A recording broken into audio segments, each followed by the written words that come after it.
next big steps is, do you think we colonize the moon? Do we get people on Mars? Or do you think we establish like an underground mall in the sea?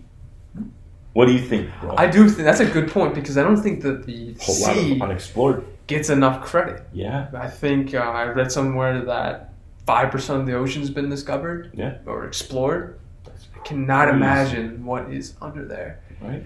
That is a fascinating concept. There is even like this.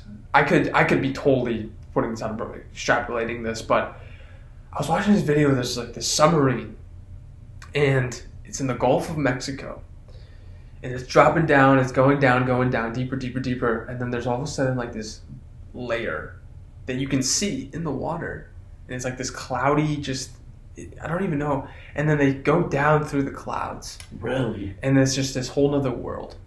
Wow. I want that insane. To me is like, I want to invest as much time, energy, money, etc., resources into exploring space, but there's so much in our ocean that we can learn from and see. What is the most dangerous of the three, do you think? The deep sea, the moon, or Mars? Oh wow. I think just because we're so acclimated to the atmosphere, and I mean the deep sea provides its own dangers. I'd actually say the moon's the safest. Sure. Yeah. Then the deep sea, and then Mars. That's a good question. How about what would you put your rank? I agree with you on that. I like the moon because it's almost so boring. Yeah. Because there's not a lot of anything. Mm-hmm. I think the biggest thing is like, when there's like potholes in your car, not in your car, but you drive your car so you can avoid the potholes. Dude, that's gonna be a bitch trying to avoid all of those on the moon, dude.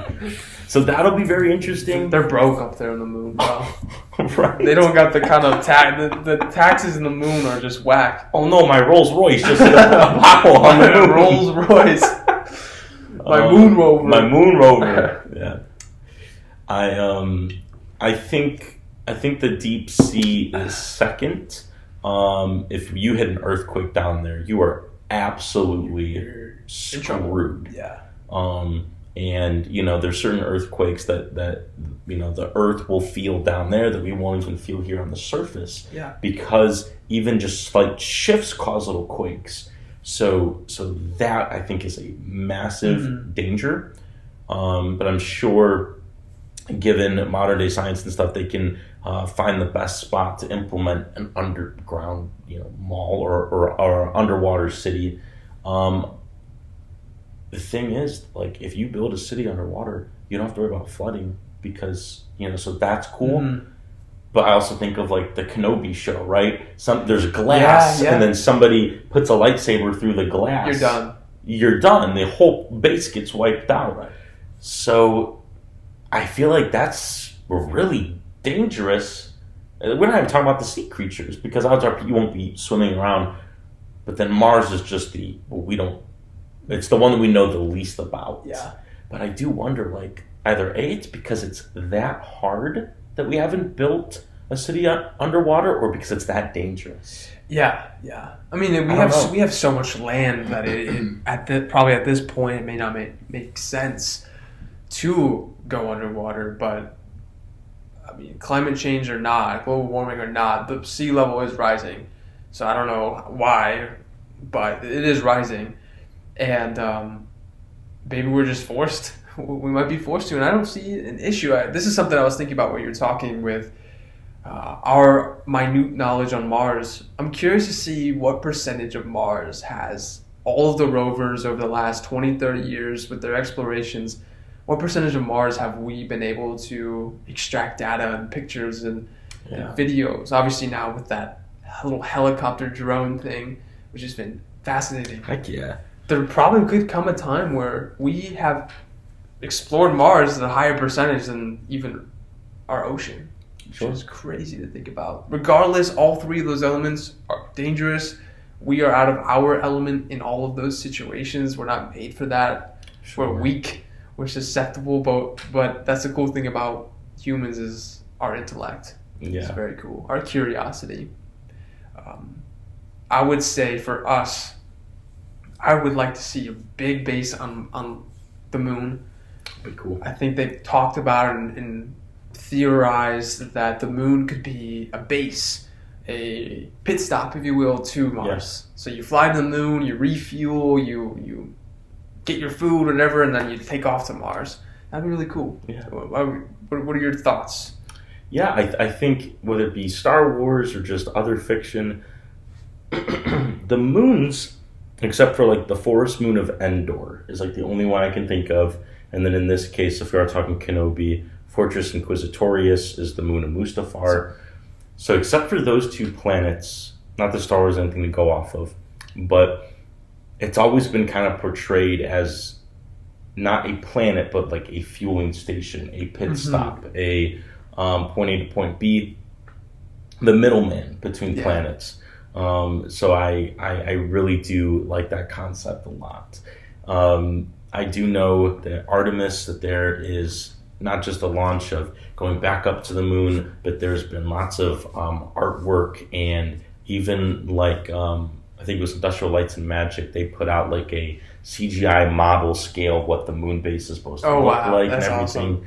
But obviously taking the time to send that stuff up there would take, a good while. And this is totally off topic, but I just realized, or just found this out the other day, that there's a sequel to the Martian book. Did you know this? I think that's one in your collection. Yeah, right? So that's so funny. Totally off topic. It's so funny because I was just looking through my collection today, and I looked at The Martian, and I was like, I swear, there's just another book. I swear there's another book. I have no idea what it can even be about. I don't know either. That sounds like a very good book. It does. It was a really good read. Probably like most. I always hear this, and this is no exception. The book was better than the movie. For sure. Okay. See, I didn't read better. I really enjoyed it, actually. Yeah. I read it pretty quick. I'm a very slow reader, but when it's a good book, you'll read it quick. It was a lot of fun. No, I definitely enjoyed the movie. I think that was the first time I remember seeing, like, excuse me, Childish Gambino in an acting role before he did Solo or anything. I know he did Community for a lot of years, but that's cool. But yeah, no, I think I do wonder the underwater potentials, and whether it be Joe Rogan, Lex Friedman, or whoever's doing these podcasts, there's a lot of talk about space, but I don't hear a lot of talk about the water side of things, and I wonder why that is. But I see potential. But yeah, moon base would be super cool. I think they said Mars is going to be by 2024. But even then, that's like somebody will be on Mars. Does not mean there's going to be much established. Right. So that was just such a. I remember when news like that came out. Oh, we might be in Mars in 2024, and you're like, wow, that's a long time ago, or time from now. That's not that far. Do you think it's going to be a cultural event? Like when everybody sits down to watch Walter Cronkite talk about there's a man we are on the moon. Like, is that going to be a moment where the world stops, sits down, like you and me are, and they zoom in? Is everybody in Times Square going to be on their phone watching it happen? Or do you think it's just going to be another thing in the news? I think, for me, human history, there have been really big moments and huge achievements. The Great Wall of China is a architectural feat.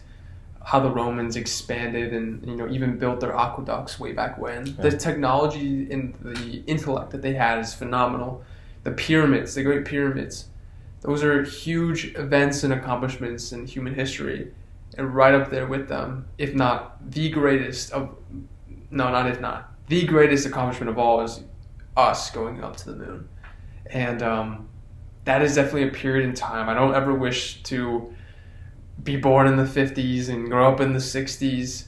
That would be the one instance where I would have liked to, because I wish I could have been there to kind of just sit there in front of the TV and watch them land and walk about the moon. Yeah. So yeah, to answer your question, I would hope it would be a cultural event. If we can get to Mars, then that clearly tops the moon. So I do like that we're pushing for it.